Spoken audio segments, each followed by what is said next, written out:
Here's an idea I came up with the other day. It's been a minute. It's been a hot minute since I've been mulling this over. I wanted to run it by the internet. See what you think. I'm developing a game called Code World.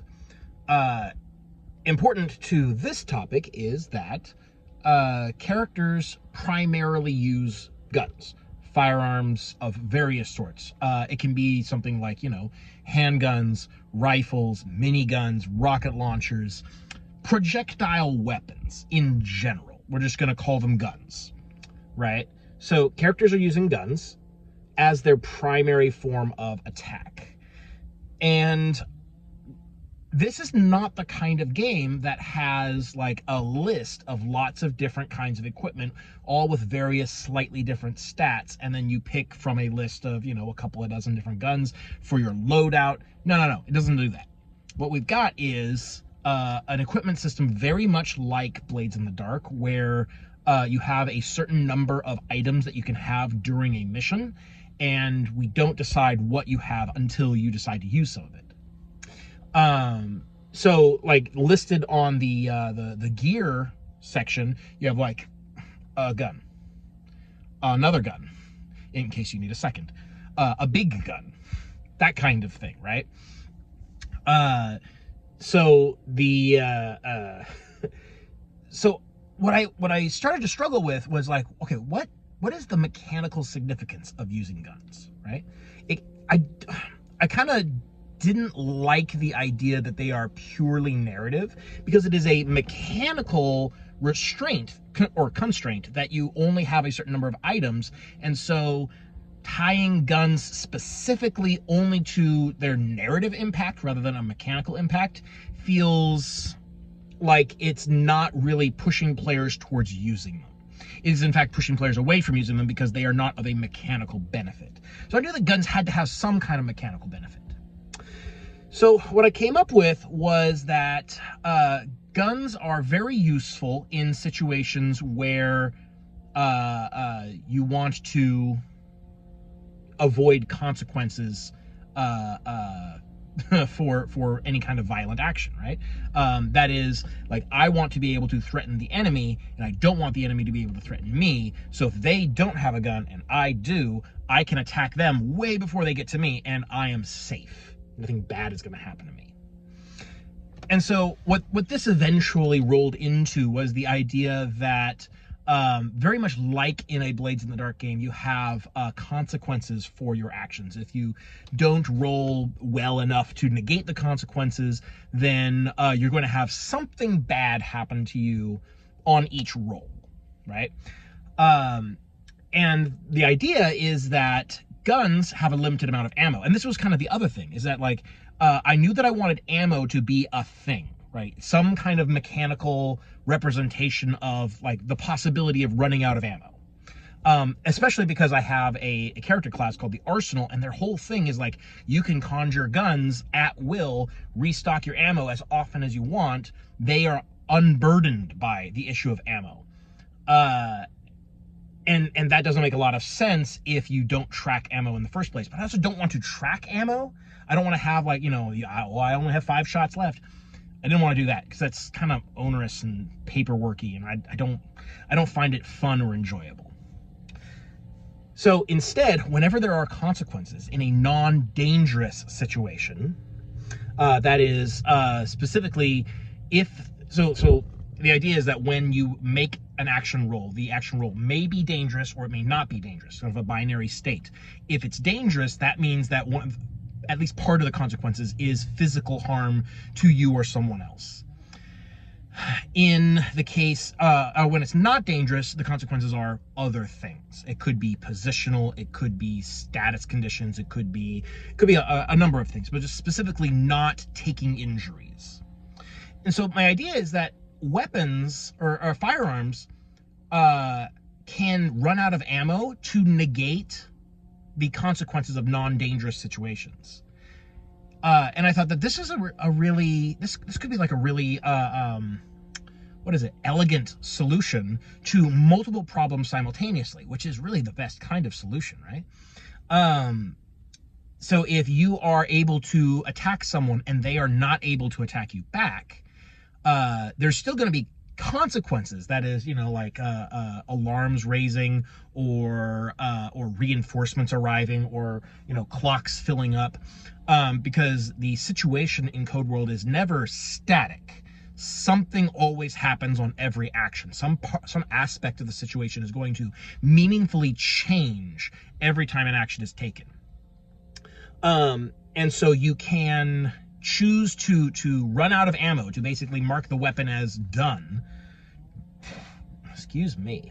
In order to negate consequences if you are not able to roll high enough to negate them otherwise. And this makes weapons a sort of resource that is going to burn out over the course of a scene, because your gear resets at the end of each scene. I think it's I don't know. I find this very evocative. I find this very engaging. It's the kind of mechanic that I would see as a player and think, that's really interesting. I want to play with that. I want to engage with this mechanic. I want to lock onto it. I want to interface with this. This feels fun, and it pushes me to do things. In this case, it is going to be like, positioning is very important. I want to be in a position where I am not in a dangerous situation, because like there is armor that can negate injury. Like that's gear that players can also have. But they tend to be heavier, fewer uses. Like you can't have as many pieces of armor as you can have guns.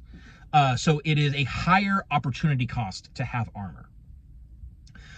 Whereas with guns, like you can have several guns over the course of the scene, which means that it is a lower opportunity cost to do these, like the less dangerous attacks. So it encourages positioning. It allows players to be bold and daring with their actions. They don't have to worry so much about whether or not a consequence is going to mess up their plans or mess up someone else's plans. As long as you have ammo to spend, you can spend it to say no. Only when you are completely out of ammo, which is probably very near the end of the action scene, where things are starting to get desperate anyways, only then do you have to like say, I'm taking a really big risk here and I don't have a safety net. Like the safety net is there at the beginning of the scene, and it is intended to slowly lower over the course of the scene, building up tension for these kinds of actions. And I think that's just really neat because it does it organically. Like I don't have to say that consequences become harder to evade as the scene goes on. I don't have to say that at all. But the mechanics are going to naturally push the scene towards resolving that way. So anyways, I think this is a really neat way to do ammo, because I know I did not want to have to track ammo. And I considered for a while doing random ammunition runouts. Like this could be a consequence that just happens to you. Like a consequence pops up that says you run out of ammo. And then, so that could happen very suddenly. I even considered it being like the default consequence all the time whenever you're using guns. And that didn't feel right either, primarily because it meant that as soon as you pull out a gun, you might run out of ammo. As soon as you use it the first time, you might run out. And conserving ammo feels like something you should be able to do.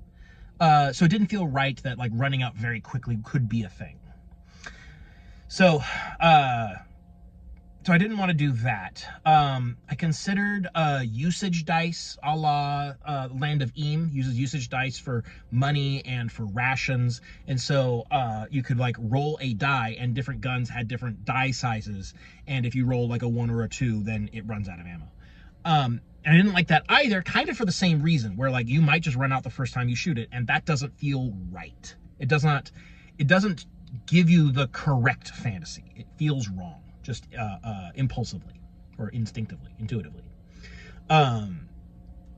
So this is maybe the 4th or 5th iteration of ideas that I've had for how to handle ammunition, and I think we have a winner. I think this one is good. This one avoids all the problems that I'm trying to avoid. It pushes players towards the actions that I want them to take. It really allows you to think about how you are using these guns, and yet it is a safety net. Like, it is, like, you are choosing to run out of ammo, so it increases player agency, which is always great, because they choose when to run out of ammo. You can choose to take the consequences instead. Which is why, like, I did briefly for a time think that, like,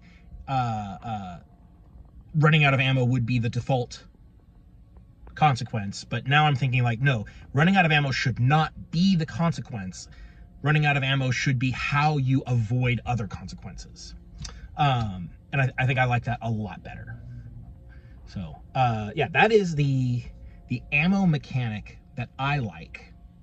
And it's specifically for firearms. I suppose if you were converting this to other settings, you could do it for, like, bows or thrown weapons or what have you, and it would work out probably about the same. I don't know that it would necessarily feel quite right. Something about, like, you know, magazines of ammunition makes this feel like some, I don't know, something in my mind says that this is the right mechanic for that specific style of ammunition, and not like individual arrows or bolts or what have you. So, yeah, I didn't want to just ignore ammo entirely, as you do in a lot of, like, particularly fantasy games. You don't tend to track arrows or bolts or whatever, because it's just not worth it. It's not fun to do, and doesn't add anything to the game. This one, I think, adds a bit to the game. It is interesting and engaging, and it importantly makes the player feel empowered, because it is a tool that they have, and they get to choose when to use.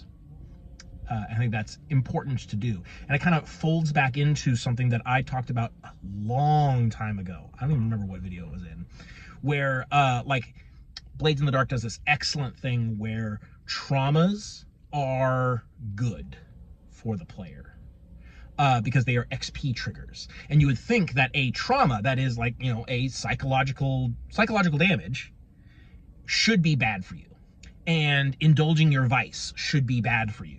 But the game frames them mechanically as things that the players choose to do and that they mechanically benefit from, which means that the player is directly incentivized to engage with these mechanics and to do them on purpose. And I think that's just great. That is perfect design. It is flawlessly elegant. And that is the standard that I aspire to, and that I think this ammunition system is approaching.